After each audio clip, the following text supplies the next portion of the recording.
So this is a 440. I've already put the crankshaft in, I put the cam in. It's just a cheap rear-ring job. I ball honed it at home. It's the original pistons. I'm going to set it all up, put it in.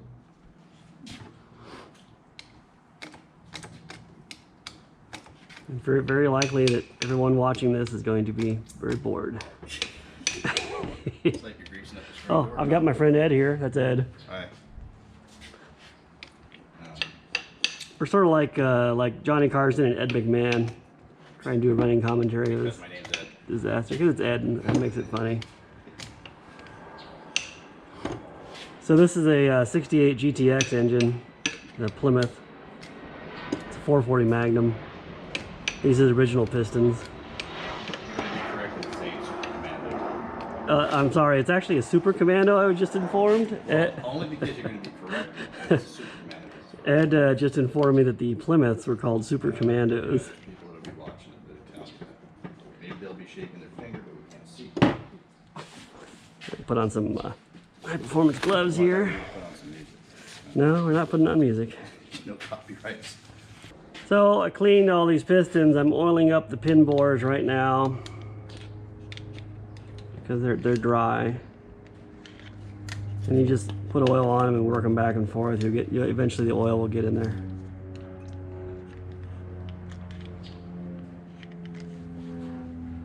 These are a pressed pin design, which means the pin is a press fit in the connecting rod and then it floats in the actual piston.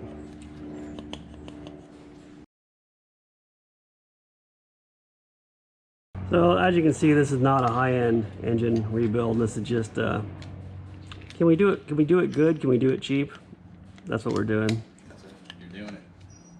The block itself has quite a bit of bore wear, a ridge at the top. But the good thing about ridges at the top, this is a ridge. Can you see that? When the cylinder head's on, you can't see that, so you'll be fine. It'll be good. Unbelievably, it's not 128 degrees right now, so. Yeah, we're in Los Angeles. It's only, I don't know, maybe 90 today? Yeah, there's a cool breeze. Cool ocean breeze, 90 degrees. Chance of Super Commando running. So on these original pistons, I cleaned the ring grooves as best I could, and I Scotch-Brighted the outside of them just to get all the carbon off. Make them fairly presentable.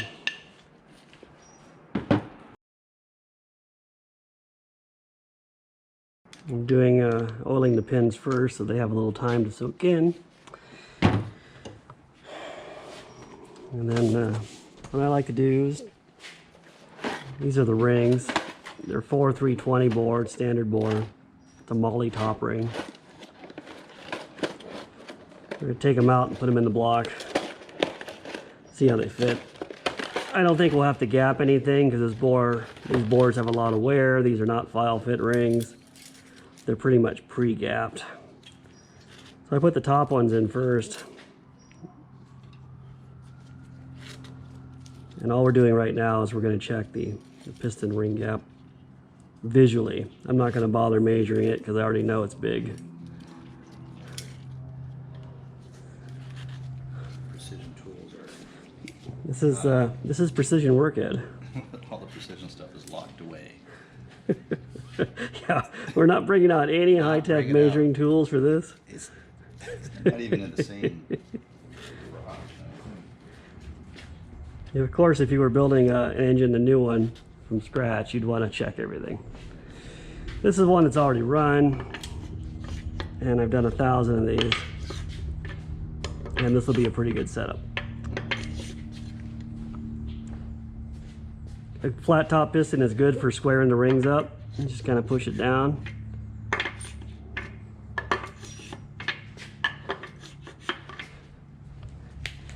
And then if you're blind like me, you gotta use a flashlight.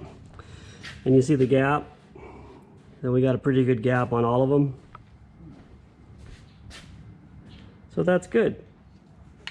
We're gonna push these down. Those are actually the top rings, even though I'm pushing them in further. It'll be easy to put them on the pistons in a minute. We got to check the second ring next. Same procedure. And we have a gap again. If you had less than maybe 20 thou on the second ring, you'd want to open it up a little bit. Same on the top rings. Top ring can be a little tighter, depending on opinion. Everybody's got a different one. Same to that. And then these are the oil rings. They're 3-piece rings. These are the rails. You kind of want to push them in the bore, make sure you got the right size. 2 times in my life, I had the wrong size rings in a box. You can see these fit pretty good, like they are. They got a little gap, so that's good. And these are the expanders. You can start putting them on the pistons.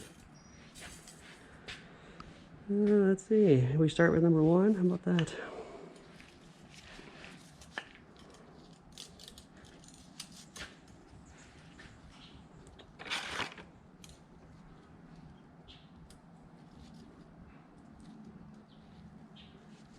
Make sure the rings don't overlap. The expander's got to just butt up. You see that part right there that just butts up? Top one on.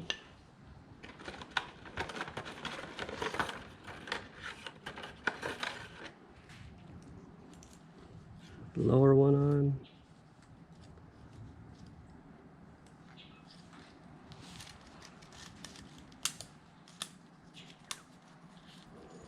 Make sure it moves good. I put the gap on the opposite end of this one, and then this one, the top one, the top gap, is pretty far away from where the expander butts up. At least it'll start out that way, right? So this is going to be number 1. That's where it came out of. Lots of times on Chryslers they're marked. It's hard to see there, but there's a 1 there. If your engine's not marked, you should mark it before you take it apart. And you take the second ring out very carefully. These rings have a dot. The dot goes up. There's different ways to put rings on. Some people spiral them on like so. You can use an expander. I'm not sure how the factory actually did it, but they can be tricky. These rings are brittle. You don't want to break them. You want to hold it away from the piston as you put it on. Make sure it fits in there good. No burrs.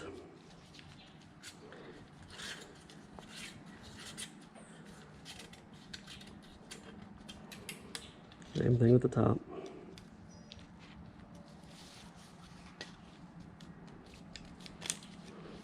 As you work it around, you kind of tuck it into the groove to give you enough room to get on.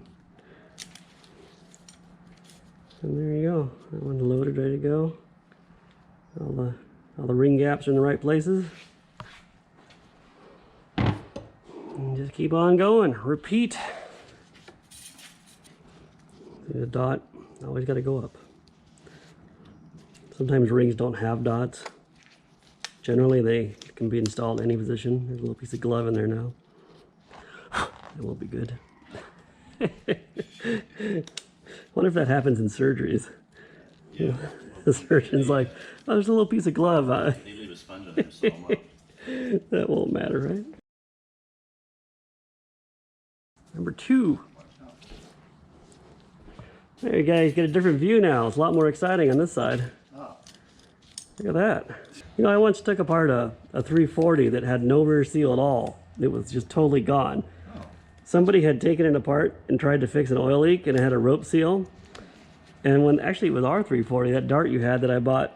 I think so. Yeah, somebody tried to repair it. But And then when they put it back together, they got frustrated with the rope and they couldn't get it in there, so they just left it out and sold the car. which I bought. Which you bought. And then I bought from you. Well, it used to idle kind of rough when it'd lose a certain amount of oil. It was like, Oh, well, it must be low on I think oil. it was a Idling quart every 100 miles it would lose, something like that. It was hilarious. rough. You just need a bucket to catch it. No, we don't need this anymore. Put some oil on these bores. Not a lot, just enough to cover it. So we're gonna put some assembly lube on this part.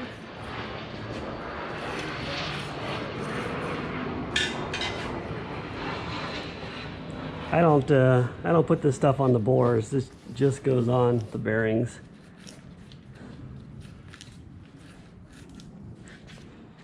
Turn around and everything here.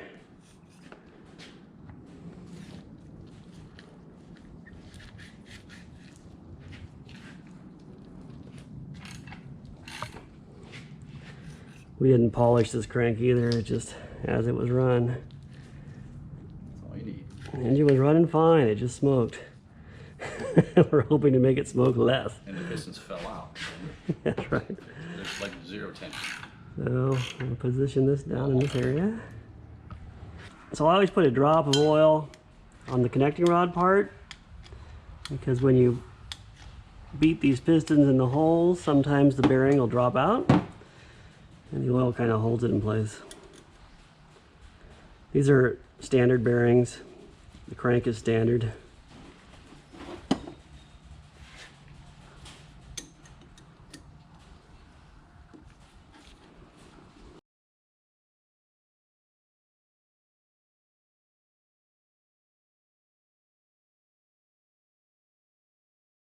These caps have to stay with each rod. They're all machined together.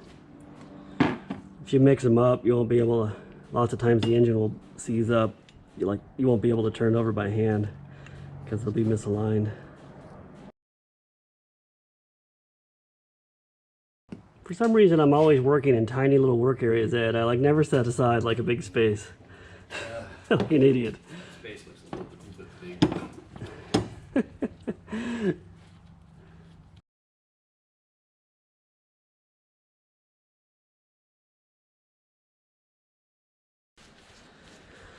All right, do number one first. We're going to verify that our gaps and our expanders butted up good. Rings are staggered. I like to put oil on the skirts, but not on the rings.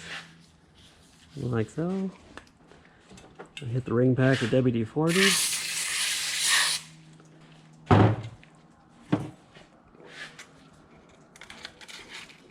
Okay, on.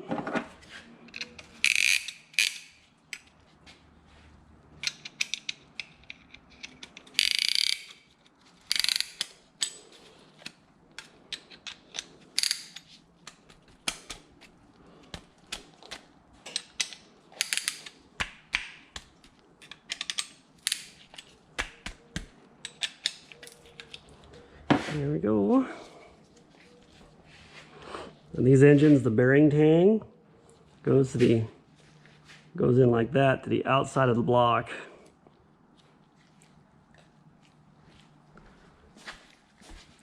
So the tang to the outside. Our fancy little helper.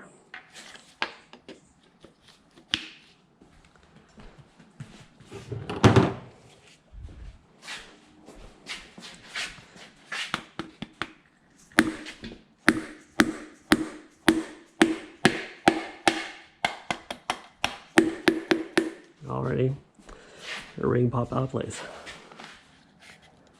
It's this one right here, it looks like. Usually you can tell when they don't go in. Obviously you saw that ring popped out, but I popped it back into place. If you're really concerned about it, or you had to use more force than that, you're going to want to pull the piston back out and verify that it's in the right place.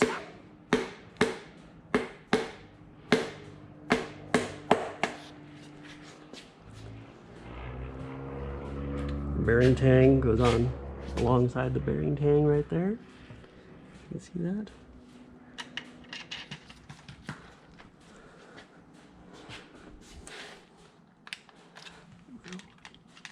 Put some oil on the threads, or if you're using like an ARP bolt, you want to use their ARP paste to get the right torque.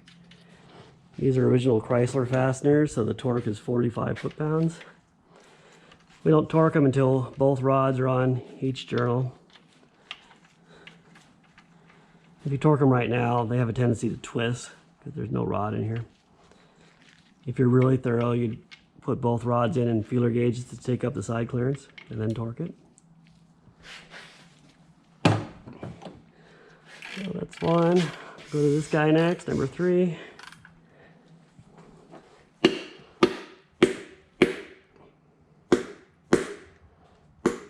You want to guide this in around the journal so the bolt doesn't hit it, because if you nick it, you're going to have to polish the area up. All right, Ed, back to the, we got to move the engine stand again.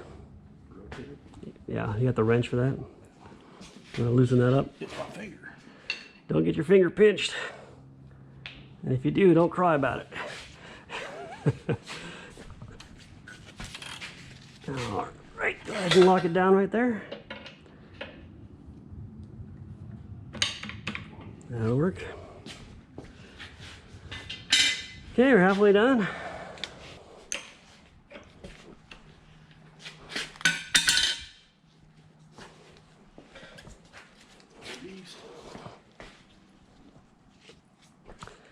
Now I gotta torque them. I guess I could leave them loose, but it probably wouldn't be too good. Well, it's not your motor repair, right? Yeah. They're almost never my motor. I hardly ever build one for myself. Oh, you already built them, right? Yeah. All built. A certain Pontiac over here.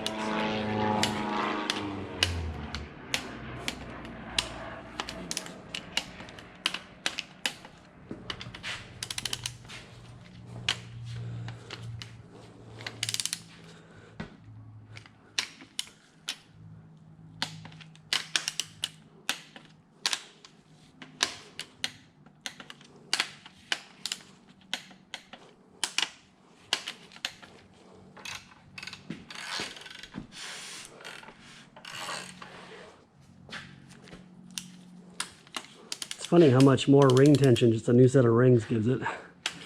Those other ones that came out, 2 of them, the oil rails were broken and worn through. They'd been running that way. Didn't create any damage though, huh? Well, nothing that the hone didn't take care of. Nothing that the home didn't clean up. You know, if you're doing a textbook rebuild, you would bore this engine. But there's no reason to. It's going to give good service, just like it is.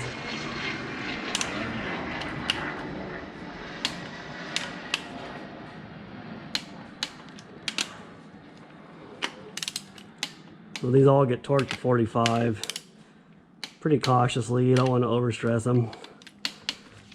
You want to make sure they're all tight. Don't leave any loose.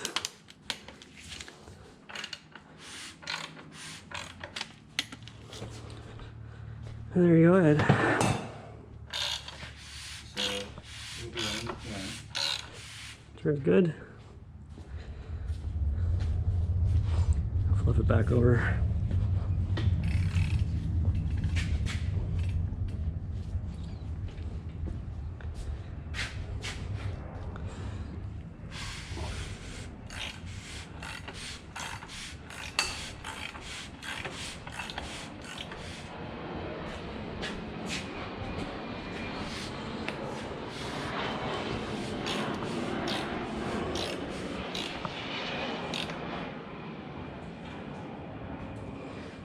There you go.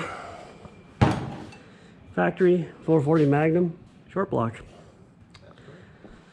1969 or 68, I guess it is. 68. 68 and 9 are the same pistons. The original 68 and 69 440 pistons were never available in the aftermarket. They patterned the high compression cast piston after the 1970 440, which actually had less compression. That's a little bit of knowledge for you. Okay. Yeah. All right, I guess that's all I can do. I don't have a chain yet. I forgot we were going to a 3-bolt, so I don't have a 3-bolt chain in stock. But there you go. I'll make another video when I do something else to it.